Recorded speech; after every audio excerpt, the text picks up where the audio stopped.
As stated on Soliant Health's website, most American hospitals spend 25% of their available funds on administration. They also have stated that within the first 15 years of implementation, electronic medical records could save a total of $42 billion.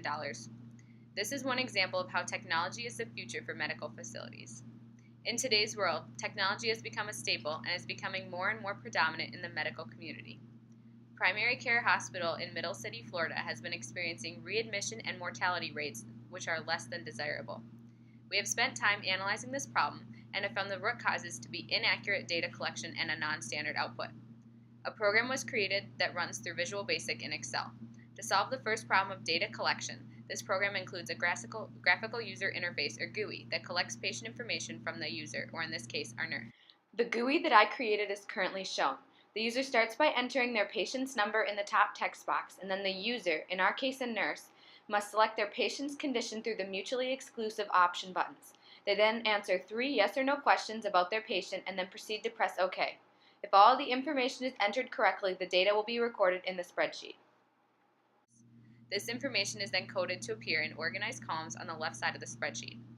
As you can see, patient numbers are recorded in the first column, followed by patient conditions in the second column, which could either be heart attack, heart failure, or pneumonia. The yes or no answers are shown in the third and fourth columns for if the patient has been readmitted or has passed away recently. Information collected includes the patient number, condition that the patient was diagnosed with, and if the patient has been readmitted or has died within 30 days. The most common coding for the table includes the range property, along with auto-fitting and adding borders to the rows and columns of the table. One part of my code is now visible. As you can see, I use the range property to name all columns of the table, and then use the ability to select a range and change the font to bold. I also use the selection property to add borders around rows and columns. The majority of this code is located inside of the user form and is comprised of a series of if-then statements, which allow many error-checking methods, like isNumeric, to be placed to help avoid errors from the user. Message boxes have been coded to let users have the opportunity to correct themselves before the information is allowed to enter the spreadsheet. In this section of the program's code, the if-then statements have been placed with every possible selection on the GUI. For example, if the user selects that their patient has died within the last 30 days, a variable is set to the string of yes, and this value will later be entered into the spreadsheet. An example of what a message box would be if the user forgot to enter their patient's condition is now shown. This is the solution to Primary Care Hospital's problem of inaccurate data collection. To solve the second problem, I have created a table through the same VBA program which calculates the total number of patients along with the percentage of total patients that have been diagnosed with each illness, who have been either readmitted or have died within the last 30 days. These calculations were coded using properties like .end, XL, down, and are continuously updated as more patient information is entered.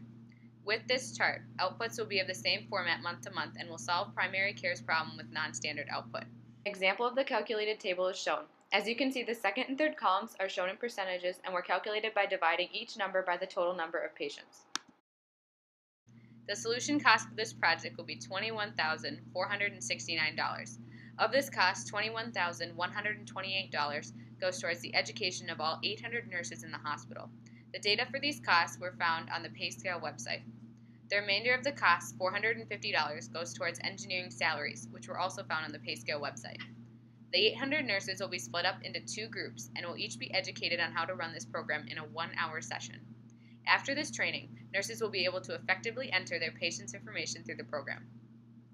In conclusion, Primary Care Hospital has been experiencing problems with inaccurate data collection and non-standard output.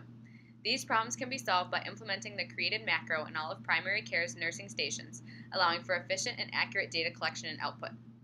So let's join the hundreds of other medical facilities that are switching to electronic recording of data because it is a more accurate and precise way, and it is the future.